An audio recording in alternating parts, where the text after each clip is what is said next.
Olá, sejam todos bem-vindos a mais uma aula da nossa disciplina de Mobile Design. E agora nós vamos iniciar o capítulo 5, que vamos falar de Mobile First, né? Uma abordagem que prioriza os dispositivos móveis quando nós vamos criar os nossos designs, né? Então a gente parte do dispositivo móvel, da abordagem mobile e depois vai estendendo para as outras plataformas. Tá certo? A gente vai falar muita coisa aqui no início desse capítulo, nessa primeira aula. Vamos falar aí do crescimento, né, da explosão de dispositivos e o que isso pode impactar no nosso trabalho. Tudo bem? Então, vamos lá.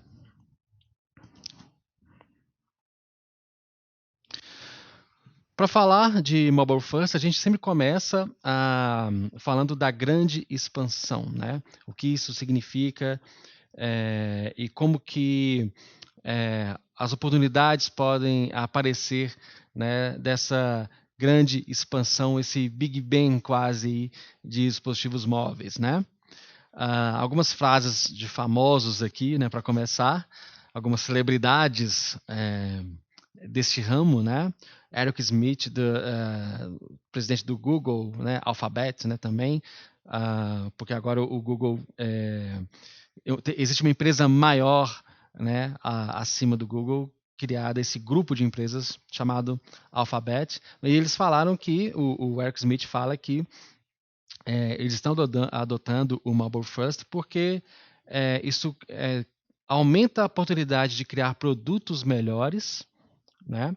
E são produtos que os desenvolvedores querem fazer, gostam de fazer, até pelo aspecto de ser ainda uma relativa novidade ou de oportunidades trazidas pelo hardware, né? Ou seja, você consegue criar aplicações que exploram câmera, giroscópio, GPS e sensores diversos, como a gente vai ver ainda neste capítulo.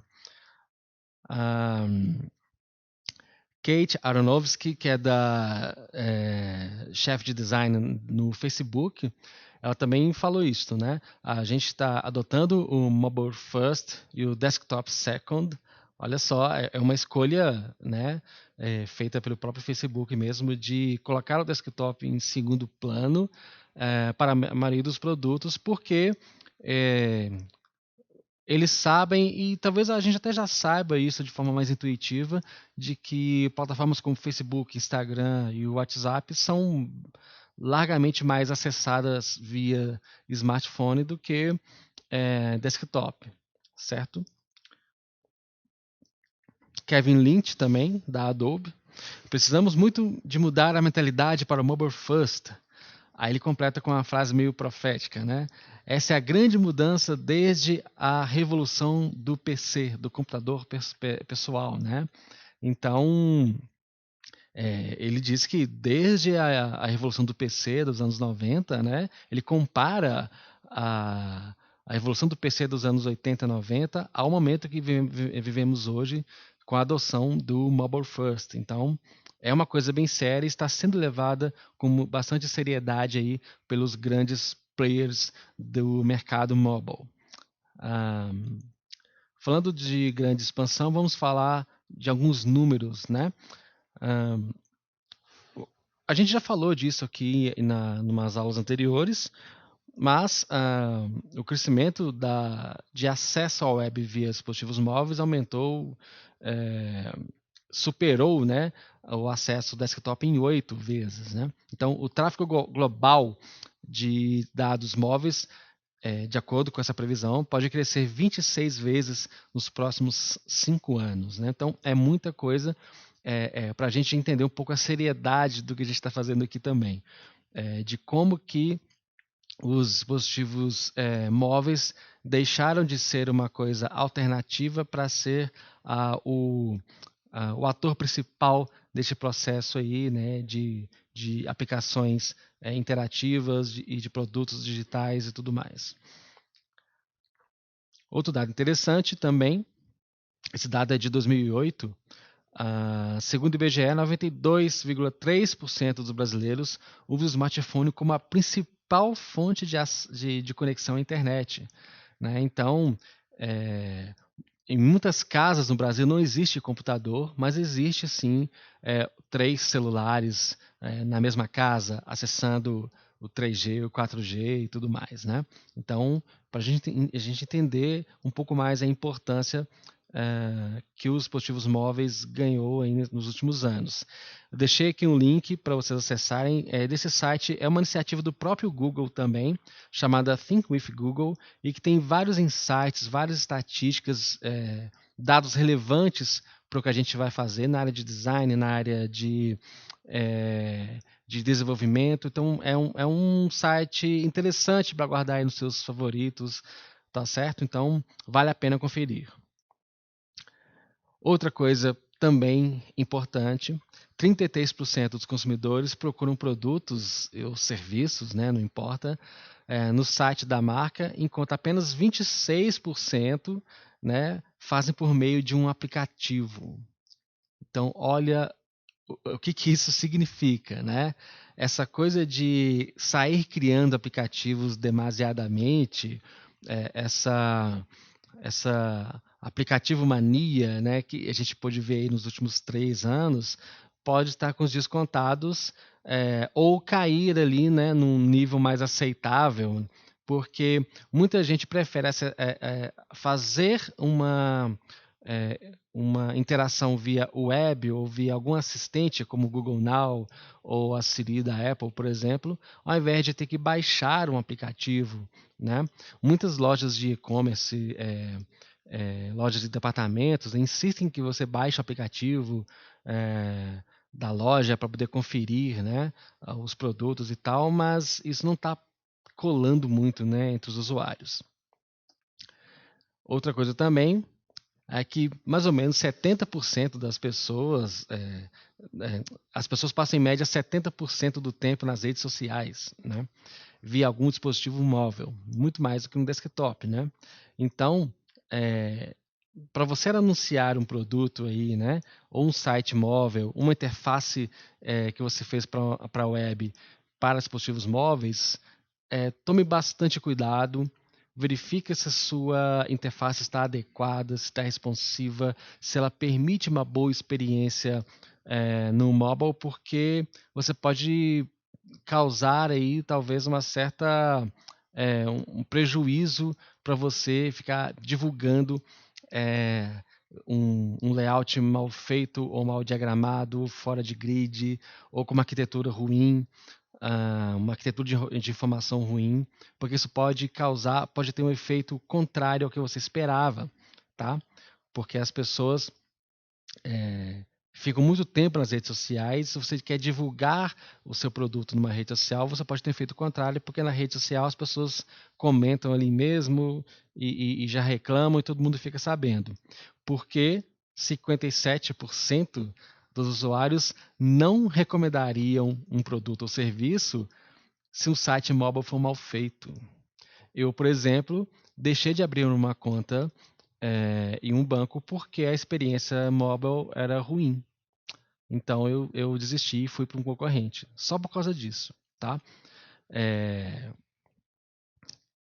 Só que essa grande expansão pode significar muitas coisas, né? Pode significar uma grande expansão de oportunidades. A gente não pode ficar somente assustado com essa expansão, mas tentar enxergar oportunidades que possam aparecer aí neste cenário que surge na nossa frente. Então, quando você pensa em desenvolver um website mobile, né? Aqui já estou falando um pouco mais focado em web mesmo, né? Do que em aplicativos e tal. Você pode contar com a expertise que você já possui. Se você entende de front-end, HTML, CSS ou já desenvolve, você não precisa, veja bem, adquirir um novo conhecimento para criar um app num framework qualquer ou nas linguagens nativas de cada plataforma. Se você já é desenvolvedor web, você já tem conhecimento. Então, olha que interessante, olha a redução de custo que isso pode ter, ao invés de decidir entre criar um app ou fazer um PWA.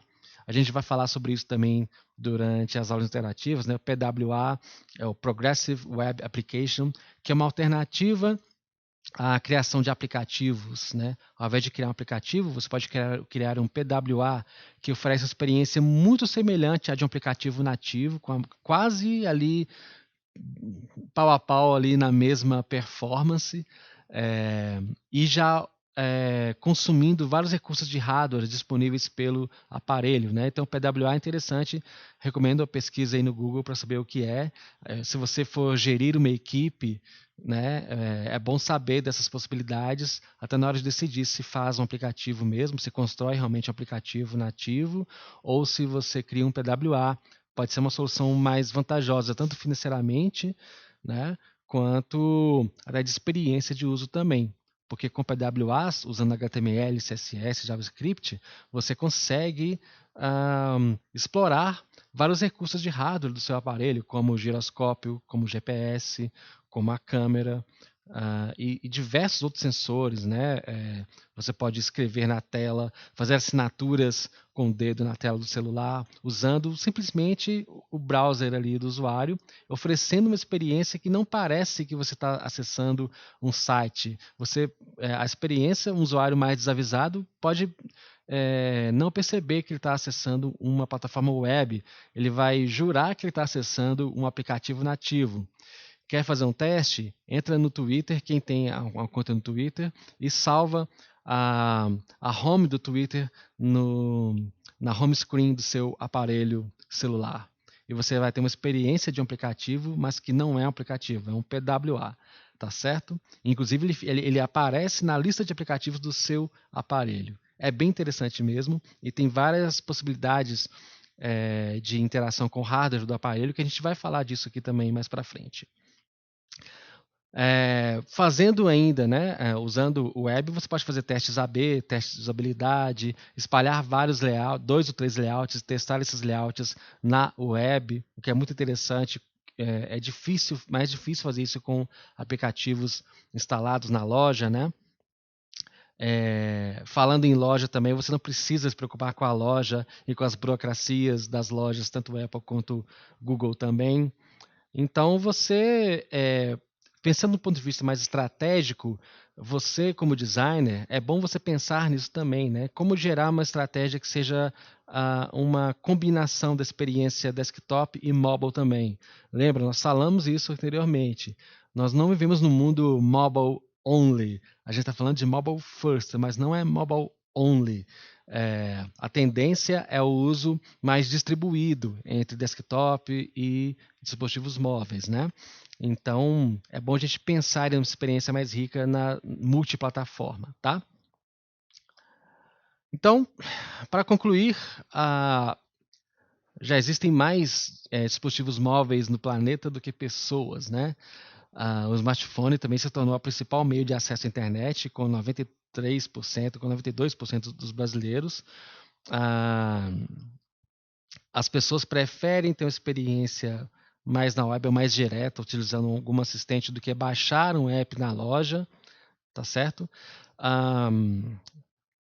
Uma experiência mobile ruim pode afastar possíveis consumidores, possíveis compradores, então pensem nisso. Tenha certeza de que a experiência mobile que você oferece ali foi testada com usuários, foi validada, então capricha nessa parte também. E como eu disse agora há pouco, o Mobile First não é mobile only, né? O design para os dispositivos móveis, eles têm que fazer parte de uma estratégia completa. E aqui no GTI a gente tem essa pegada mais de gestão mesmo, né? A gente quer formar aqui lideranças, líderes mesmo. Então, estamos numa pós-graduação, numa MBA, então é por isso que a gente foca mais nessa parte da gestão e de gerar lideranças, de como conduzir projetos. A gente foca menos na parte ferramental e mais na parte da condução do projeto. Ok? Bom, na próxima aula vamos falar também, né, das restrições, como que o tamanho do dispositivo influencia também no nosso design, problemas de performance e de conexão e o problema da atenção dividida nas nossas interfaces mobile, tá certo? Então é isso, muito obrigado e até a próxima aula.